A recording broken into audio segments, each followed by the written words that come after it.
सिमरिया के कांग्रेस नेता ने अपनी जान को बताया खतरा। सरपंच पत्नी पर फर्जी केस दर्ज कराने का गंभीर आरोप। एसपी को सौंपा ज्ञापन। बोले, अगर मुझे कुछ हो जाता है तो जिला प्रशासन और भाजपा के नेता होंगे जिम्मेदार। आपको बता दें कि रीवा जिले के सिमरिया में बीते माह हुए अजय केवट नामक शख्स की हत्या का मामला शांत होने का नाम नहीं ले रहा है। सिमरिया से कांग्रेस के ब्लॉक अध्यक्ष ने भाजपा नेताओं पर अजय केवट की हत्या में शामिल आरोपियों से खुद को अपनी जान का खतरा बताया है। आरोप है कि अजय केवट की हत्या के खिलाफ आवाज उठाने पर पुलिस ने जबरन उनकी सरपंच पत्नी के खिलाफ भी फर्जी केस दर्ज कर दिया है। अपनी उपरोक्त शिकायत लेकर आज कांग्रेस के सिमरिया ब्लॉक अध्यक्ष नरेंद्र अग्निहोत्री पुलिस अधीक्षक कार्यालय पहुंचे और जानमाल की सुरक्षा की गुहार लगाते हुए पत्नी पर दर्ज की गई 420 के मामले को वापस लेने की मांग की है। दरअसल एसपी कार्यालय पहुंचे कांग्रेस के सिमरिया ब्लॉक अध्यक्ष नरेंद्र अग्निहोत्री ने बताया कि जब से सिमरिया विधानसभा में भाजपा विधायक की हार हुई है, तब से उनके पीछे भाजपा के पदाधिकारी व कार्यकर्ता उनकी हत्या करने की साजिश रच रहे हैं। इधर उनकी पत्नी के खिलाफ धोखाधड़ी के मामले पर उन्होंने पुलिस पर भी गंभीर आरोप लगाए हैं। मैं आज एसपी महोदय से मिलने आया था कि 2023 में संपन्न हुए विधानसभा चुनाव में सिमरिया क्षेत्र में जो 637 वोट की करारी हार है, लगता है मेरी ये जान ले लेगी। मुझे लगातार टारगेट किया जा रहा है। श्री केपी त्रिपाठी जो पराजित हुए हैं और उनके आदमी लगातार मुझे टारगेट करके परेशान व प्रताड़ित कर रहे हैं।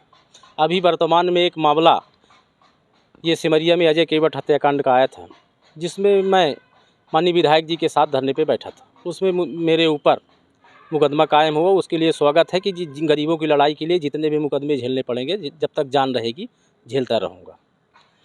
एक पुराना मामला ये है कि एक हमारी ग्राम पंचायत का एक सनकी व्यक्ति है जो अपने आप को फर्जी आयकर दाता बताता है, जो भूमिहीन है ग्राम पंचायत चकदही के अंतर्गत। लेकिन उसने ये किया कि मैं जीएसटी, जैसे मान लीजिए उसको ट्रेडर्स की दुकान खोलना था, तो जीएसटी और पिन नंबर जो भी ना ले लेते हैं लोग बाग, 400-500 रुपये दिए, फीस जमा की और पा जाते हैं। वो अपने आप को, चूँकि हमारे साथ कुछ काम किया साल 1.5 साल, हमारे बगल का है, गाँव परिवार का है, लेकिन उसने ज़्यादा पैसे से बनाया, तो पैसे से जो उसका जायज़ पैसा था हमने उनके बिलों का भुगतान कर दिया, जो हमारे पास पंचायत में बिल भी मौजूद है। इसके अलावा उसने 5-6 लाख रुपए अधिक मांगने की कोशिश की है, लेने की, अब नहीं दिए।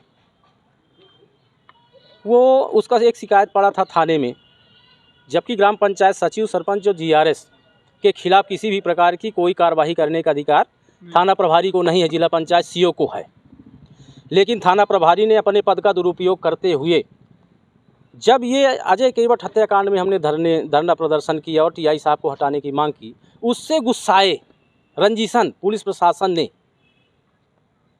हमारी धर्मपत्नी जो सरपंच हैं, बिना किसी प्रकार का मतलब नोटिस, जवाब लिए, किसी भी प्रकार की कोई सुनवाई का कोई अवसर दिए बिना, इतनी बड़ी धाराएं 420, 120 भी, 467 जितनी थाना में पूजी हैं इस संबंध में, सीधे सीधे आप लोगों को हम एफआईआर की कॉपी देंगे। लगता है कि एकदम से पूरी तरह से रंजीसन।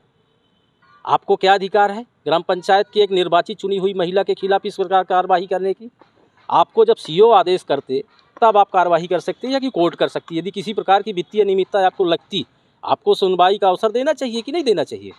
बिना सुनवाई का अवसर दिए राजनीति की इशारों पर, और चूँकि मैं कांग्रेस पार्टी से बिलोंग करता हूँ और धरना प्रदर्शन किया और बीजेपी की, भारतीय जनता पार्टी की कुरीतियों और अन्याय अत्याचार के खिलाफ मैं 24 घंटे लड़ने के लिए तैयार रहता हूँ, तो मेरी आवाज़ दबाने के लिए मेरे ऊपर फर्जी मुकदमे लगा दिए गए, मेरी धर्मपत्नी के ऊपर फर्जी मुकदमे लगा दिए गए। मुझे सब स्वीकार है, लेकिन आप एक बार सुनवाई का अवसर देते, आपने ऐसा नहीं किया। अजय केवट हत्याकांड के जो आरोपी हैं आज भी पुलिस गिरफ्त से बाहर है। क्यों हैं? जबकि उनको गिरफ्तार करना चाहिए। इसलिए है कि नरेंद्र अग्निहोत्री को पहले मार दो, इसके बाद अंदर करवा देंगे। संबल योजना में श्रमिक है, तो उसको यदि वो करोड़पति हो गया, आयकर दाता हो गया, तो उसको बताना चाहिए, पंचायत के अंतर्गत आवेदन देना चाहिए। हमने पहली बार जब पैसा डाला उसके खाते में, तो हमें तो ये जानकारी थी कि गांव का भूमिहीन है, भूखों मर रहा है, एक भी जिसमिल ज़मीन नहीं इसके यहाँ, तो हमारा और संबल का पंजीयन है इसके यहाँ, हमारे यहाँ तो श्रमिक में दर्ज है, तो हमने उसके खाते में पैसा डाला है। ये भी बात सच, लेकिन 24 घंटे मुझे खतरा है भारतीय जनता पार्टी के गुंडों से, भारतीय जनता पार्टी और केपी त्रिपाठी के जितने भी लोग हैं, वो मुझे जान से मारने के लिए, मरवाने के लिए 24 घंटे तैयार रहते। मेरी रेकी कराई जा रही है। मैंने एसपी साहब को अभी दिया। मैंने इसके संदर्भ में कई बार टेलीफोन के माध्यम से एसडीओपी सिरमौर को भी बताया है कि आप आरोपियों की जल्द गिरफ्तारी करें। मैंने जो टीआई साहब सिरमौर जो विवेचना कर रहे हैं, मैंने उनको भी बताया है कि आप तुरंत आरोपियों की गिरफ्तारी करें। इसलिए पुलिस ये कह रही है कि मैं गिरफ्तारी करवाऊंगा, लेकिन ये बताइए 11 नवंबर की घटना है, आज 2 तारीख हो गई। अभी आपको गिरफ्तारी करना होता तो आप पाताल से खोद निकालते, नहीं कर पाए कि भारतीय जनता पार्टी के लोगों का हाथ है इसमें। भारतीय जनता पार्टी की निर्वाचित जो पार्षद है उसके पति हैं और भारतीय जनता पार्टी मंडल सिमरिया के महामंत्री देवेंद्र त्रिपाठी का पूरा हाथ है। वो ले जाकर के गरीब पीड़ित परिवार को, गरीब पीड़ित व्यक्ति को ले जाकर के वहीं पे खड़े होकर के मरवा दिया। देवेंद्र अग्निहोत्री और ब्लॉक कांग्रेस कमेटी सिमरिया का अध्यक्ष हूँ मैं, और मेरी रेकी करवाई जा रही। मेरी किसी भी समय हत्या हो सकती है। इसी संबंध में अवगत कराने के लिए एसपी साहब को ज्ञापन दिया है कि तुरंत गिरफ्तारी कराइए।